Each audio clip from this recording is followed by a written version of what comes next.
नमस्कार, मी रिनेश रंजन. आपण पाहत आहात बातम्यांची बातमी. रुपाली चाकणकरांचं शटडाऊन झालं, त्यांचं राजकीय दुकान बंद झालं. अर्थात अशोक खरातच्या नादाला लागून पद, प्रतिष्ठा, मान, सन्मान संपूर्ण त्यांनी गमावलेला आहे आणि तो स्वतःहून त्यांनी गमावला आहे. आणि सोबतच तुम्हाला ठाऊक असेल, शिवभक्त उर्फ अंधभक्त म्हणायला हरकत नाही. कोण? दीपक केसरकर. केसरकर पत्रकारांपुढे सफाई देता देता जाम थकलेले आहेत. मंडळी, या दोघांसोबतच महाराष्ट्रातील 39 महान आमदार, खासदार, मंत्री, महामंत्री अशोक खरात या भोंदू बाबाचे परम भक्त होते. हे सर्व आता अंधभक्त ठरलेले आहेत. त्यापैकी किंवा या सर्वांचे हेडमास्टर कोण? तर दीपक केसरकर. यांना बिंडोक म्हणणं मात्र योग्य नाही, हे लक्षात घ्या. पण ते तुम्ही ठरवा, कमेंटमध्ये नक्की लिहा. त्यांना बिंडोक म्हणणं योग्य नाही, कारण या राज्याचे जवळपास 2 ते 2.5 वर्ष ते शिक्षण मंत्री राहिलेले आहेत आणि याच काळात त्यांचा या खरातशी घनदाट संपर्क होता. मला वाटते आणखी जास्त काळ ते या पदावर जर का राहिले असते ना मंडळी, तर कदाचित मुलांच्या अभ्यासक्रमातच त्यांनी अशोक खरातची ओशनोलॉजी आणली असती की काय, असं मला वाटायला लागलं आहे. एवढंच नाही तर त्यांनी राज्यातील सर्व विद्यार्थ्यांना, शालेय विद्यार्थ्यांना या बाबाच्या दर्शनासाठी पिकनिक म्हणून नेले असते की काय, असंही वाटायला लागतं. कारण ते म्हणतात, मी देवभक्त आहे, दर्शन घेतलं की त्यांना प्रेरणा मिळते, असं ते सांगतात. त्यामुळे हा उपक्रम ते विद्यार्थ्यांसाठी देखील राबवू शकले असते.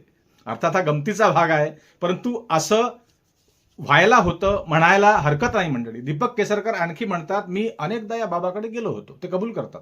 या बाबाच्या मिरगावमधील मंदिरापर्यंत रस्ता देखील बांधून देण्यासाठी त्यांनी आटोकाट प्रयत्न केले आणि रस्ताही झाला. ते म्हणतात, एखाद्या बाबाला भेटून आशीर्वाद घेणं काही गैर नाही. कारण त्यावेळी मला या बाबांबद्दल, या अशोक खरातबद्दल पूर्ण कल्पना नव्हती. अगदी सेम स्टेटमेंट कोण देत आहे? रुपाली चाकणकर. त्या सुद्धा सांगतात. आणि चाकणकर आणि केसरकर हे दोघेही महाराष्ट्राला मूर्खात काढण्याच्या बेतात आहे की काय, असं वाटायला लागलं म्हणजे. हे तुम्ही कमेंटमध्ये नक्की लिहा की तुम्हाला काय वाटतं आहे. हे दोघेही जेव्हा जेव्हा पत्रकारांपुढे बोलतात तेव्हा ते फार राखून बोलतात, हे लक्षात घ्या. अर्थातच काहीतरी ते लपवत आहेत यामधलं, हे त्यांच्या देहबोलीवरून कळते. तुम्ही लक्षात घ्या. खरोखर या दोघांनाही सह आरोपी करायला पाहिजे का, ते सुद्धा तुम्ही सांगा. कायदा काय सांगतो हा भाग थोडा वेळ बाजूला ठेवा. मुख्यमंत्री महोदयांनी जर का नैतिकता दाखवली आणि या केसला थोडा धक्का दिला तर SIT पुढच्या कामाला जोमाने लागेल, हे लक्षात घ्या. आणि नंतर मग ते पोपटासारखे बोलतील, सगळं कबूल करतील. मंडळी लक्षात घ्या, खरं तर अशा सडलेल्या कुजलेल्या मानसिकतेच्या नेत्यांना, या उच्च कोटीच्या अंधभक्तांना जनप्रतिनिधी का म्हणावं, हा प्रश्न आहे. कारण भोंदू बाबा अशोक खरात काही काल परवा एकाएकी मोठा झालेला बाबा नाही, हे तुम्हालाही कळतं. या फाफट पसाऱ्याचं दुकान त्याने अनेक वर्ष या महाराष्ट्रात चालवलेलं आहे आणि या नेत्यांच्या नाकाखाली, हे लक्षात घ्या. आणि ही त्याची दुकानदारी केसरकर आणि चाकणकर सारख्यांमुळेच मोठी झाली असावी, ही शक्यता नाकारता येत नाही. हा भामट्या खरातचा फोटो तुम्ही पाहिला असेल, देवेंद्र फडणवीसांबरोबर देखील आहे. एवढंच नाही मंडळी, तर भल्या भल्यांना एका कोपऱ्यात बसवणारे कोण? देशाचे गृहमंत्री अमित शहा. हे देखील या अशोक खरातला आपल्या शेजारी बसवत आहेत. असाही फोटो प्रचंड व्हायरल झालेला आहे, तुम्ही पाहिला असेल. मग एकनाथ शिंदे असतील, जयंत पाटील असतील, यांच्यासारखे अनेक जण लोटांगणात लीन झालेले फोटोग्राफ्समध्ये दिसत आहेत. यापैकी अनेकांसोबत त्यांचे फोटो आहेतच. अख्ख्या महाराष्ट्राची वाट लावून ठेवणारे हे आपले प्रतिनिधी आहेत, हे सांगताना खरोखर लाज वाटते, खरोखर. आणि म्हणूनच गेल्या 10-11 वर्षात गाडगेबाबा, तुकडोजी महाराज अशा अनेक प्रबोधनकार संतांच्या विचारांचा प्रचार प्रसार सोडून दगडांच्या प्रतीकांची पूजा मांडण्याचं शिक्षण देणं हल्ली महाराष्ट्रात काय, अख्ख्या देशात सुरू आहे मंडळी. सत्ता कायम ठेवण्यासाठी धर्माचं मार्केटिंग अगदी जोरात या देशात सुरू आहे आणि त्यामुळेच या अशा ढोंगी पाखंडी बाबाबुवांचा सुडसुडाट झाला आहे अक्षरशः. जणू अंगारे, धुपारे, गंडे, दोरे, जादू, टोने, टोनके, मणी, खडे यावरच आता देशाची प्रगती पुढची अवलंबून असल्याचा आभास निर्माण होत आहे हल्ली.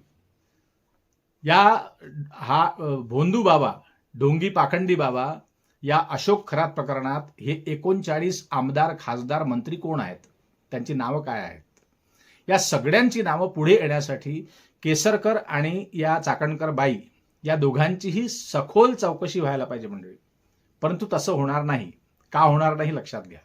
राष्ट्रवादीला हळूहळू झोपवण्यासाठी चाकणकरांचं चाक पंक्चर केलं असेल का, तर शक्यता नाकारता येत नाही. मग उरले कोण? दीपकराव केसरकर, महामहिम माजी शिक्षण मंत्री. तर ते कोण आहेत? ते शिंदेंचे पक्के गडी आहेत. त्यामुळे तिथे सध्या हात घालता येणार नाही.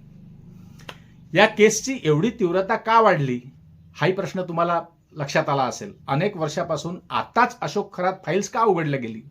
तर याचं उत्तर महिलांच्या सुरक्षेची अचानक काळजी का वाटू लागली.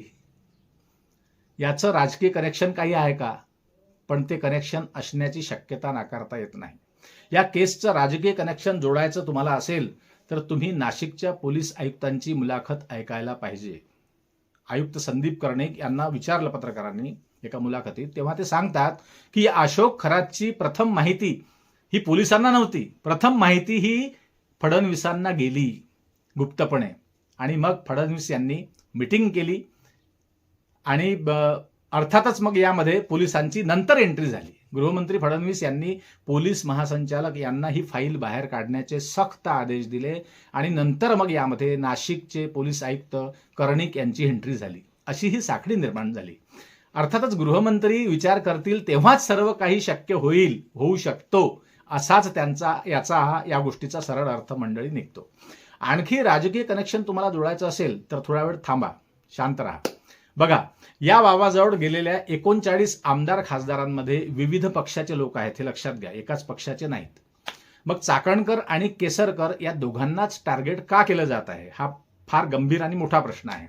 यावरून देखील खरात केसचं राजकीय कनेक्शन तुमच्या बिलकुल पॉइंट जोडले तर लक्षात येईल मंडळी. अर्थातच अनेक भ्रष्टाचार, व्यभिचार, गुंडागर्दी, बाबाबुवांमध्ये अनेक जण हल्ली गुंतलेले आहेत ही केस सुरू असतानाच. परंतु ते मलाई पक्षातले आहेत. कोण? इतर नेते. त्यामुळे त्या फायली बाहेर काढल्या जाणार नाहीत सोयीस्करपणे. अर्थातच करता करविता कोण आहे हे समजणं फार अवघड नाही, हे लक्षात घ्या. परंतु जे काही झालं ते योग्यच आहे. या निमित्ताने एक बाबा अडकला आणि शेकडो महिलांचं शोषण थांबलं. परंतु असे अनेक अशोक खरात हल्ली महाराष्ट्रात आहेत, त्यांची दुकानदारी सुरू आहे, हे लक्षात घ्या.